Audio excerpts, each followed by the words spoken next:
GM, who's a woman. She was like, yeah, I've been doing this shit for so long, like, I don't put up with the catty drama. I have an all-female staff, like serving staff, and she's like, it's not that I don't hire men, but I don't hire men. I like to keep the drama down. And in my head at the time, I'm going, one, that sounds sexist, but like, I don't give a shit. I don't care what you fucking do. And two, how is an all-female staff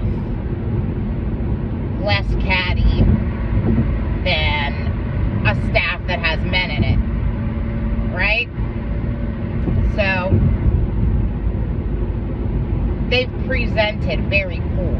Now there's the GM named Stacy, the executive chef, her name is Monica, my smoking hot AGM manager, his name's Larissa.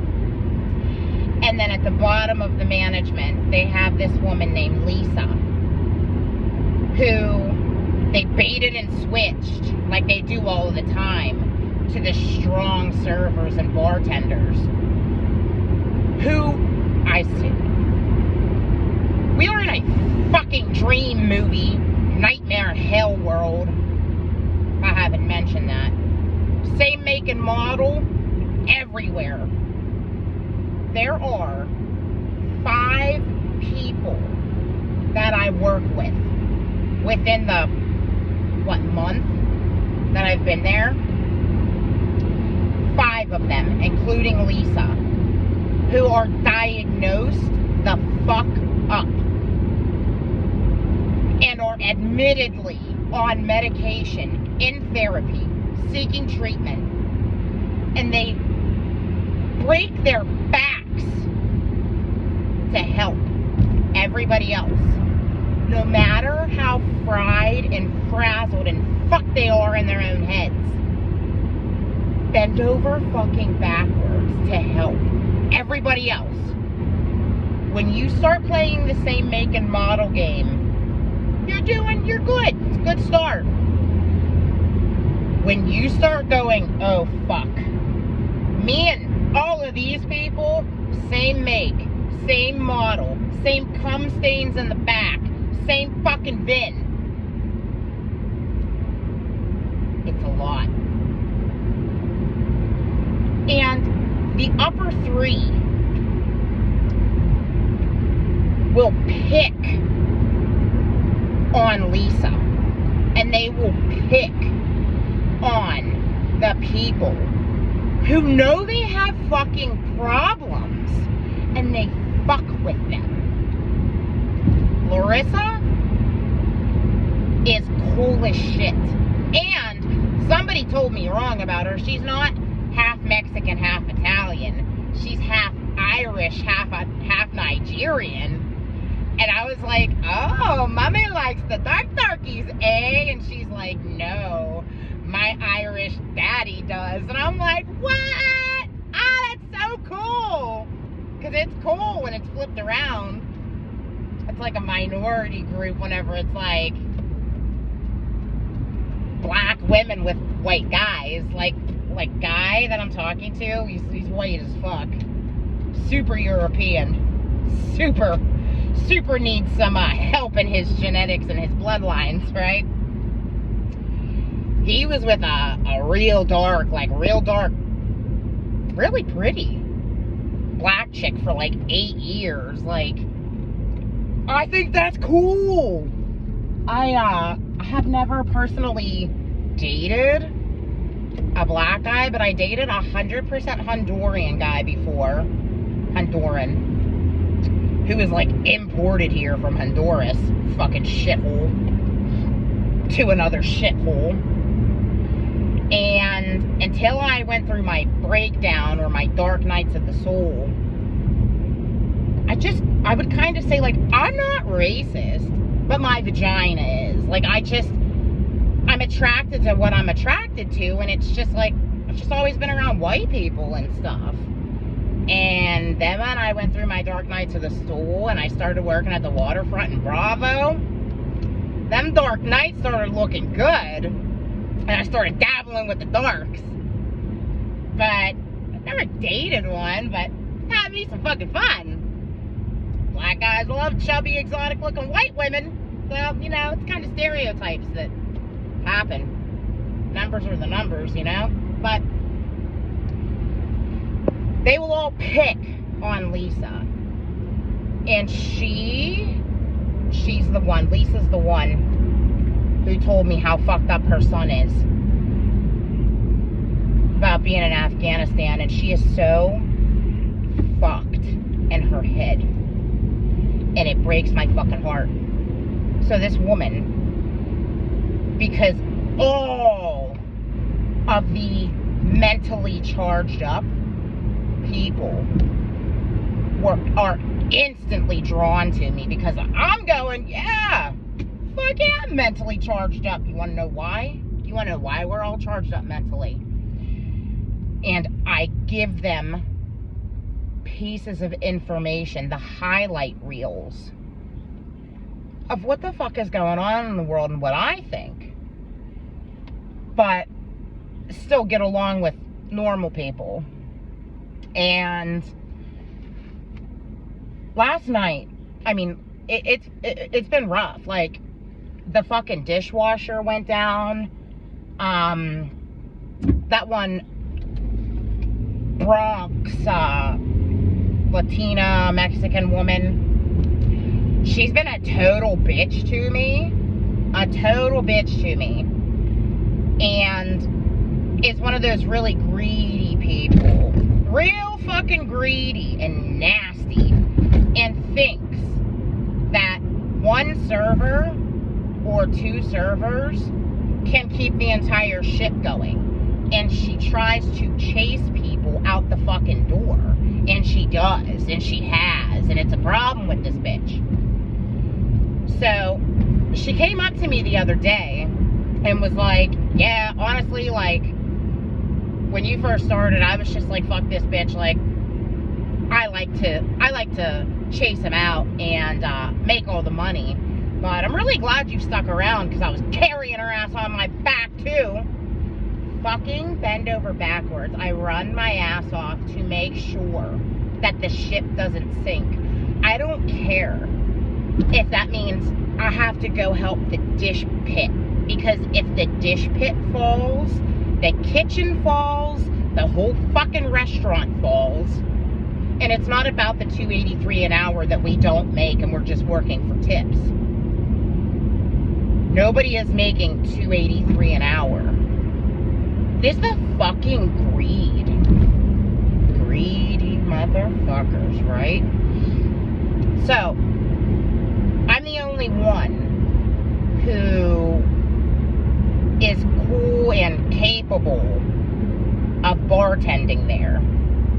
Because it is a big place that is a lot of service bar. Service bar is when every single ticket, every single alcoholic drink, and then some others that aren't alcoholic, goes through the bartender. Every single drink. And according to, and then you have your own section too. And if you're not good at being spread thin and fucked, ship sinks. So, as per company policy, it is a requirement that the servers tip the bartender at least 1% of their sales, which ain't fucking much. If a server has $1,000 worth of sales for the evening, they owe the bartender 10 fucking crummy dollars to be their bitch and make their shit go way smoother and really jack their fucking prices up.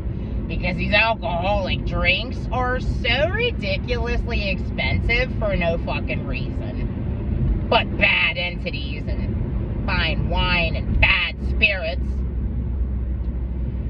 And this chick, her name is Jenna, the one that's a fucking bitch, a couple nights ago, that all of this happened, where she was like, I just fucking hated you, and I was just like really trying to chase you out, but I'm glad you stayed. Because I was doing so much. I had so much shit going on, and I am running my ass off. When you're bartending, all I gotta do is make the drink and set it on the bar rail for the drinks to melt and die while these servers never come back for them and don't do their job right. And I'll run this shit to the fucking tables, because if you're paying this much money for that, and even if it was free, I want you to like your fucking shit. Running. So at the end of the night, I see that she gives me a $10 tip. And I'm like, hey Lisa, she was managing that night. I said, can you please check for me what were her sales for the night? Because she kicked my ass, and I saw the parties that she had. This math does not add up anywhere in this fucking world, including right here. We checked. Her sales were $3,200. And I'm like, okay.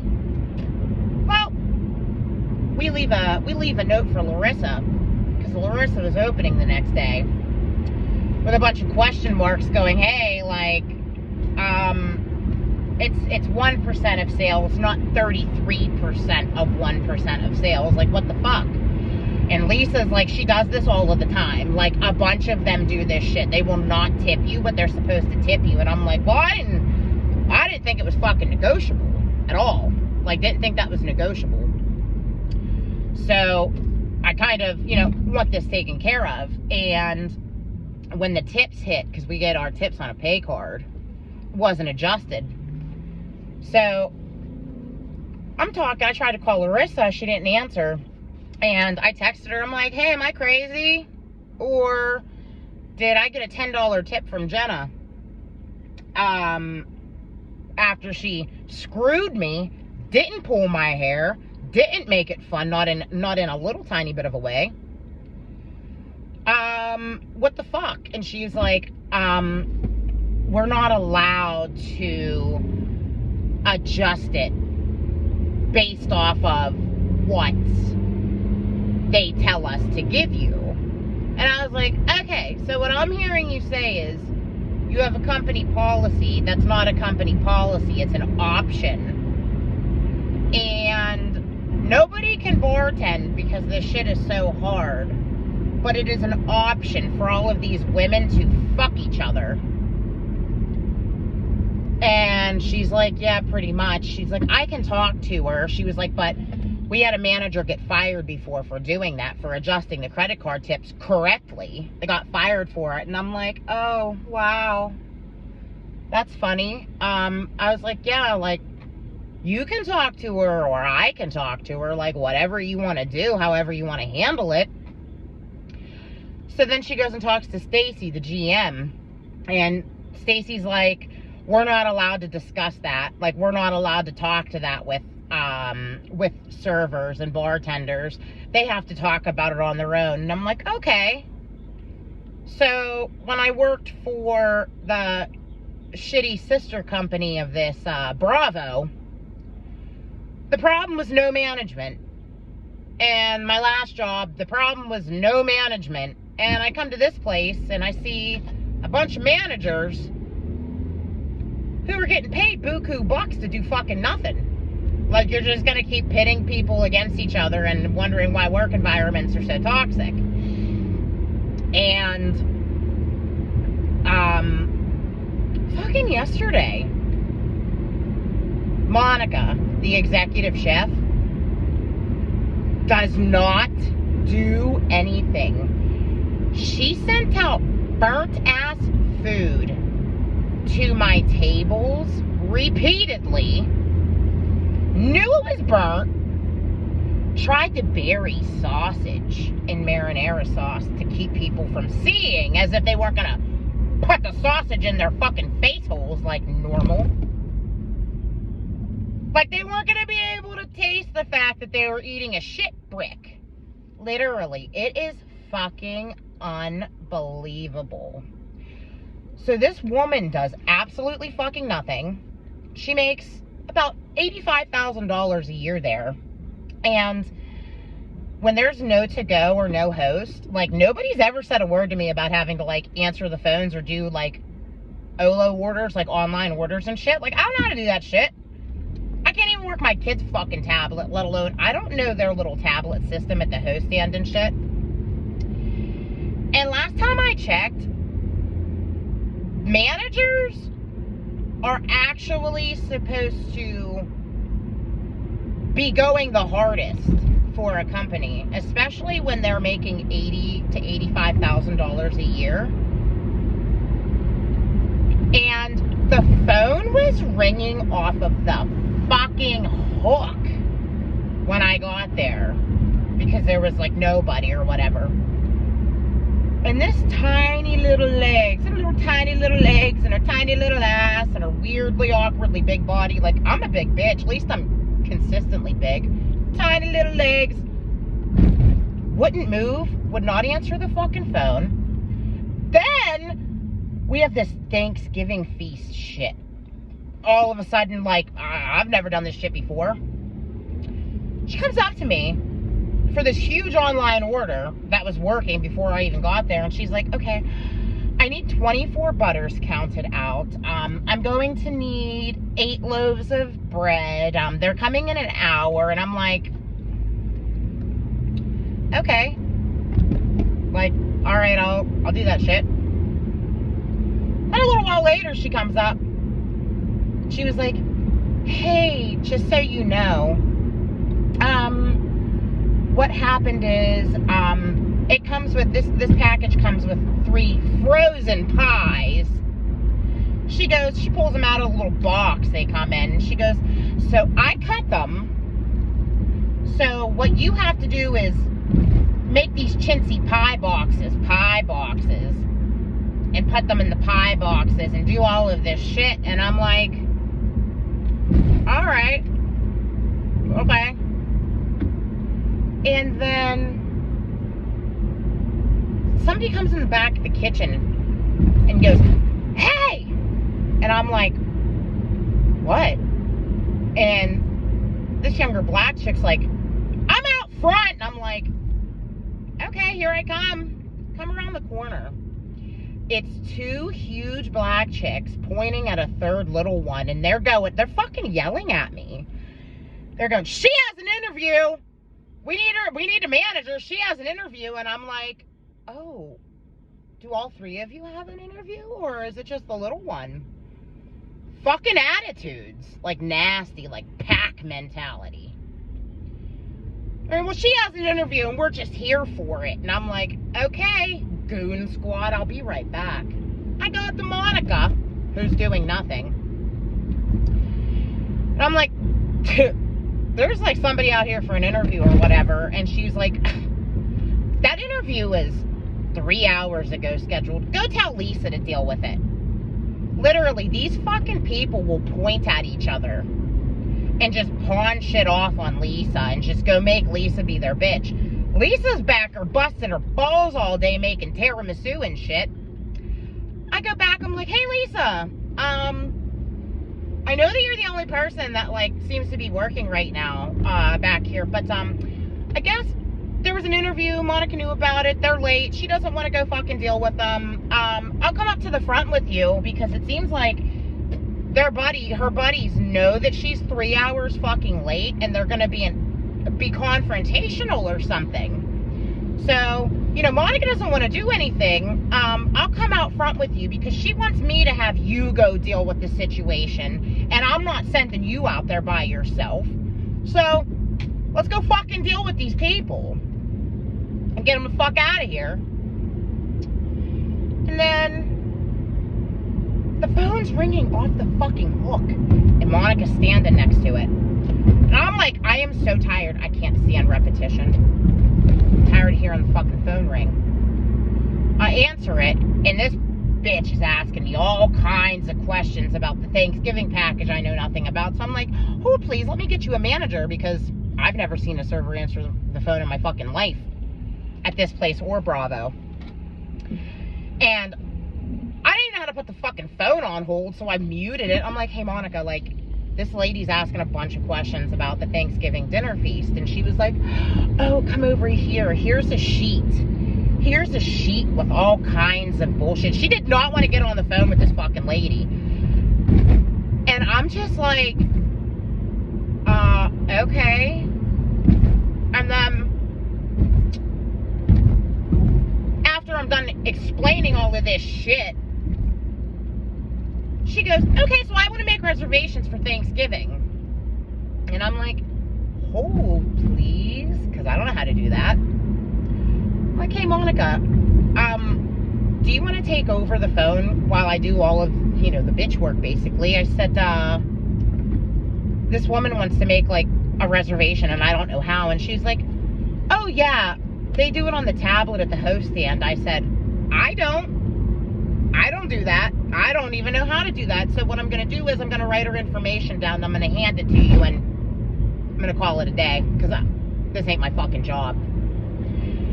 And then she was shocked that I had a fucking attitude. But this Jenna, who's been there chasing people away forever, it's okay. Blows my mind. So last night, we get fucking clobbered so bad, and I'm not on the bar, because I was like, hey, if it's negotiable, I'll just take the floor. Like, I'm literally not capable of driving an hour to work to make no money and get fucked. So, like, no, I literally, everybody can just free-for-all it. I don't give a fuck. And so the dish machine goes down, and they close at 11 last night. And at big companies like this, they are so serious about labor and all of this shit. And the dish machine went down, and the other couple of servers that were there leave without doing anything. Me and Lisa busted our asses to rinse and clean to the best of our ability these dishes and get them soaking for the night, so that the guy who fixed it last week could get back here and fix it again. Busted our ass. We both clocked out at 11 to keep the company happy, and was there till a little past midnight.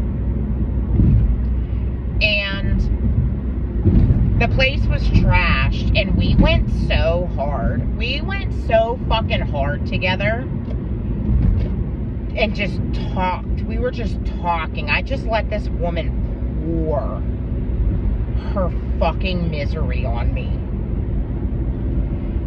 People do that all of the time, and it's fine. It's what I was built for. But it fucking hurts me. It hurts me to hear this shit and see these people fucking suffering like this. Like, it really fucking is hard to not be mad and calm and stay calm about this situation. And these managers are nasty. They will fucking talk about each other.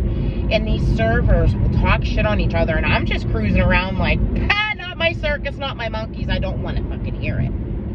I don't deal with that negative bullshit. It is so obvious who is dark and who is fucking falling and gripped by dark entity attachments and shit. And I go through hell to clean this place up. And because Lisa likes me so much, and the people that the bully managers don't like me so much, it's like, then they're just like, They're in the loser bin. Better check your facts, because it looks like you guys are in the loser bin. Whenever you die, you don't have to come back here as a fucking goat, probably. And I come walking in after everything, right? I come walking in, the three of them are there. And I'm like, hey, good morning, everybody. Like an idiot. I try to be so nice. I'm like, hey, everybody. Like, how are you today? I try every day to start new and just be cool. And Larissa knows what's going on with my personal life. And I know the other two fucking whores know what the fuck is going on. And I don't give a fuck about happy birthdays or anything, or like, hey, thanks for being a real team player or anything. Like, I don't give a fuck about that shit. Like, I just want everybody to be in a good mood. I come walking in the door pleasant as fuck. And Stacy, the GM, goes, hey, I need you to do me a favor. I'm like, yeah, anything. What do you need? She's like, I need you to go check your section, grab yourself a broom, grab yourself a dustpan, and go sweep up your area. I went, oh, okay. And I went and I looked. There was one fucking napkin ball wedged underneath the legs of a table. And that was how I got greeted. So I'm walking around, and literally as soon as I was like, okay, she turned right around and started running her mouth like to Larissa. I put the tea on, I turn around, I look. There's freaking 4 huge things of silverware, knives, cutlery, all of this shit that needs sorted. All of these fucking dishes that need put away. All of this shit going on. And I'm walking around there for like 10 minutes trying to remain calm. And I walk into the kitchen, and the 3 of them were just standing on the line the whole time fucking talking to each other. Talking shit on everybody. And as soon as I came around the corner, they all just looked at me. And I was just like, no. This is abuse. It's mental abuse. It's psychological fucking abuse. And I'm just like, no. And I go and I grab my shit. And Larissa's like, she comes walking by me. She's like, oh shit, I need to clock in. I was like, oh, while you're clocking me in, while you're clocking you in, you can clock me out. Like, I'm fucking good. And she's like, what? I'm like, yeah, I mean, you know, I took this shift. You know, there's only one server on the whole fucking day to do everybody's bitch work. And with the 3 of you motherfuckers, I know nobody's going to be answering the phones or seating the hungry peeps. I was like, this is the cattiest place I've ever fucking seen. It's just like their fucking sister company, Bravo. Except everybody's getting paid as management, and they only care about their bonuses and their incentives. I was like, yeah, like I literally can't believe this is the shithole that I walked into. Not only on my birthday, but after everything I'm going through, like I think you could all go fuck yourselves. So, fucking grabbed my shit and left. Like, it shouldn't be this way.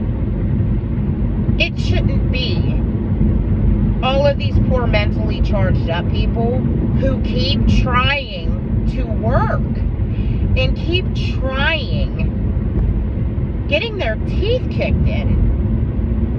And then it's, well, you know, you have gaps in your employment, and, oh, you know, it doesn't, you know, you don't really hold a job for a very long time. How can anybody?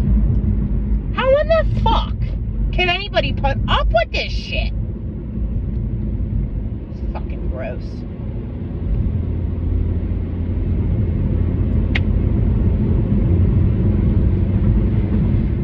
So, I'm just on my way fucking home. Like, it's fine.